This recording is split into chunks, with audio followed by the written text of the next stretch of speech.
This is its maiden voyage. By the time you put charcoal on the grill and start lighting it, assuming your meat's ready to go, you're looking at about a 15-minute process. Drop your grates on there and you're ready to make a meal.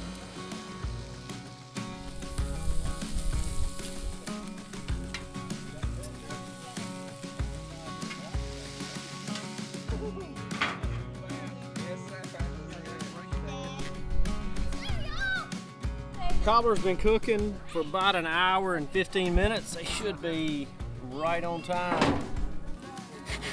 It looks about right. Perfect. I come bearing gifts.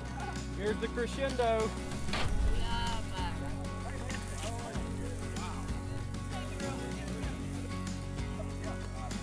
This being waited on, hand and foot, I think should continue. Y'all come get in this picture. Let's pick another song.